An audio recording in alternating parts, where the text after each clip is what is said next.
สวัสดีค่ะทุกคนยินดีต้อนรับเข้าสู่ช่องไปเรื่อยเอื้อยเตื้อยคลิปนี้เราจะพูดถึงตัวละครในอนิเมะเรื่องยอดนักสืบจิ๋วโคนันปีที่1ตอนที่2คดีลักพาตัวลูกสาวประธานบริษัทคลิปที่แล้วเราพูดถึงการโกหกเอาตัวรอดของชินอิจิกับดรอากาสะไปแล้วคลิปนี้เป็นคิวของความใส่ซื่อตรงไปตรงมาพยายามทำทุกอย่างให้ดีที่สุดเท่าที่จะทำได้ตัวละครที่จะพูดถึงในคลิปนี้ก็คือรันเพื่อไม่ให้เป็นการเสียเวลาเราเริ่มกันเลยดีกว่า รันในตอนนี้ดูไม่ค่อยรู้เรื่องอะไรเท่าไหร่ มันออกจะแปลกๆ ถ้าเป็นคนจริงคงไม่ทำแบบนั้น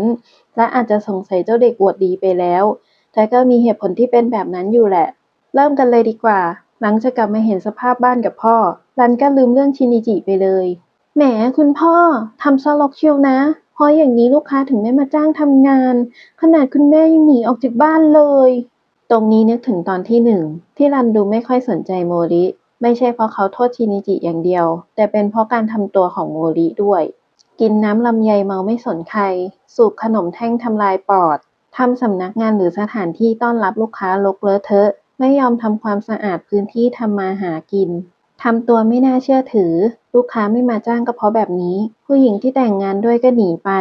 ทำตัวเองทั้งนั้น แน่นอนว่ารันไม่พอใจที่โมริเป็นแบบนี้ ถ้าไม่ติดว่าเป็นลูกคงบ่นยาวไปถึงชาติหน้า บ่นให้ลืมวันลืมเดือนกันไปเลย โมริก็รู้เหมือนกันว่าจะเป็นแบบนั้น เขาเลยเบนความสนใจของรันด้วยการถามถึงชินิจิ ว่าแต่เจ้าหนูที่ชอบเรียนแบบเป็นนักสืบแล้วไปไหน ไปเที่ยวด้วยกันมาไม่ใช่เหรอ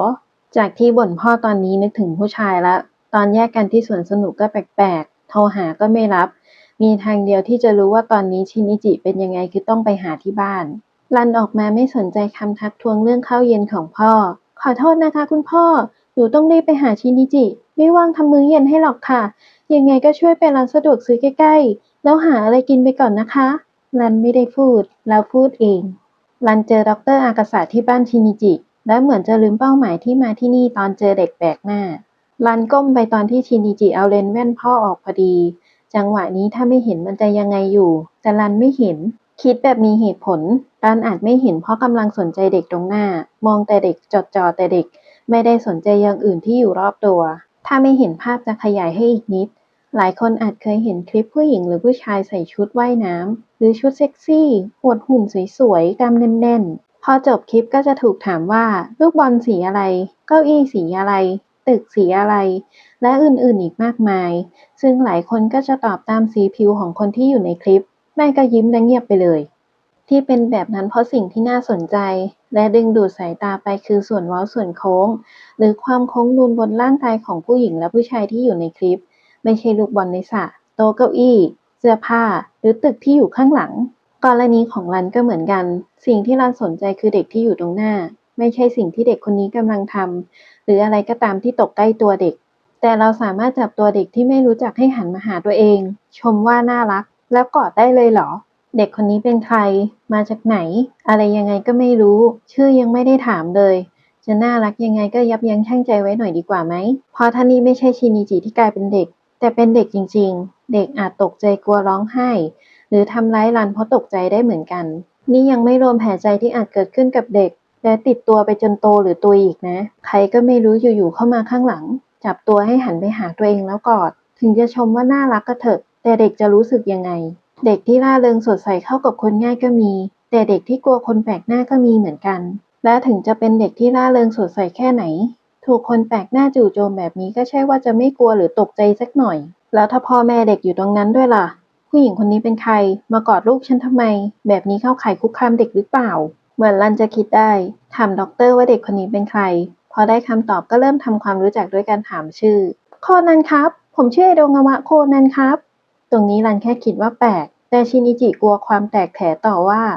คือคุณพ่อของผมนะครับเขาเป็นแฟนหนังสือของโคนันดอยนะครับชินิจิพูดไม่กี่ประโยคเลือดนักสืบในตัวรันก็พุ่งพ่านรู้สึกว่าคล้ายจังเลยนะคล้ายชินิจิน่ะเชื่อเลยว่าถ้ามีเวลาคิดทบทวนอีกนิดรันต้องสงสัยถามต่อและอาจรู้ว่านี่คือชินิจิตอนที่ด็อกเตอร์ขอให้ช่วยดูแลและชินิจิบอกว่าอย่าล้อเล่นน่ะรันเห็นนะได้ยินด้วยแต่คงคิดแค่ว่าเด็กไม่อยากไปอยู่กับคนแปลกหน้าที่ไม่รู้จักอย่างตัวเองไม่ได้คิดถึงเรื่องอื่นรันเป็นคนใจดีไม่คิดอะไรมากเลยรับฝากชินิจิตามคำขอของด็อกเตอร์ถึงจะบอกว่าต้องปรึกษาคุณพ่อก่อนนะคะแต่ก็รับปากไปแล้ว ถ้าโมริปฏิเสธก็ขอร้องให้รับดูแลพูดเหมือนที่ด็อกเตอร์พูดพ่อแม่ของเด็กคนนี้ประสบอุบัติเหตุหัวใจไม่ใช่ก้อนหินพูดขนาดนี้ยังไงก็ต้องรับดูแลถึงจะไม่อยากรับยังไงก็เถอะคุยกับด็อกเตอร์เสร็จรันก็พาชินิจิออกมาจากบ้านตัวเองและเริ่มชวนคุยถ้าเป็นทั่วไปคงถามว่าหนูอายุเท่าไหร่อยู่ป.อะไรชอบอะไรไม่ชอบอะไรมีเพื่อนกี่คนถามอะไรแนวๆนี้เพื่อทำความรู้จักกับเด็กที่ต้องดูแลแต่รันพูดกับเด็กว่าเธอน่ะชอบใครบ้างหรือยังจ๊ะก็คงจะมีใครที่ถูกใจอยู่แล้วใช่ไหมล่ะที่โรงเรียนน่ะ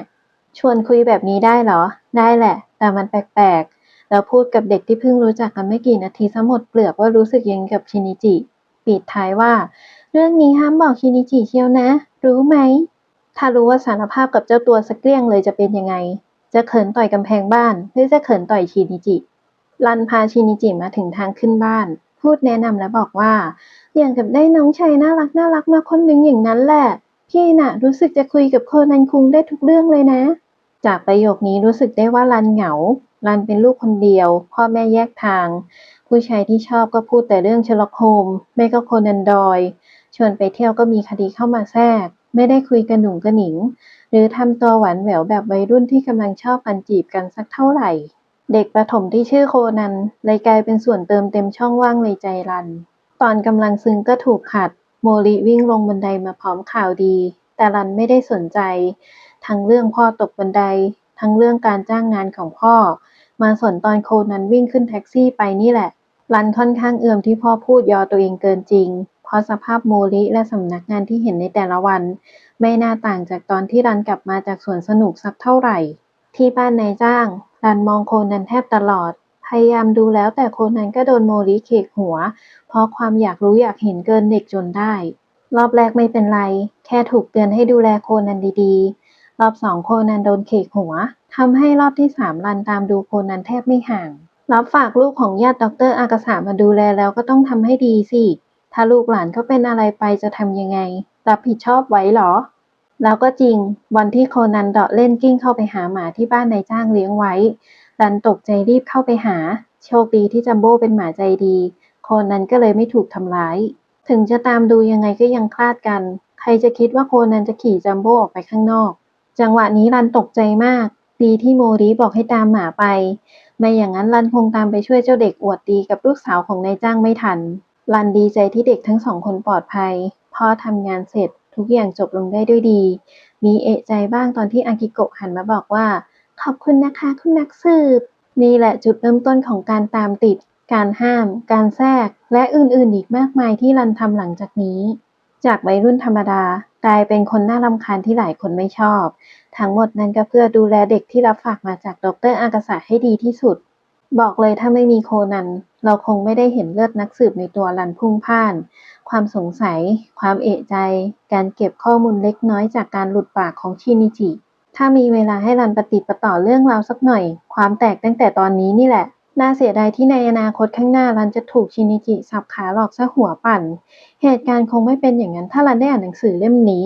ทักษะอันตรายของสายลับที่จะทำให้คุณฉลาดขึ้นในหนังสือจะเขียนเกี่ยวกับวิธีการที่สายลับใช้ในการหาข้อมูลประเภทของข้อมูลความถูกต้อง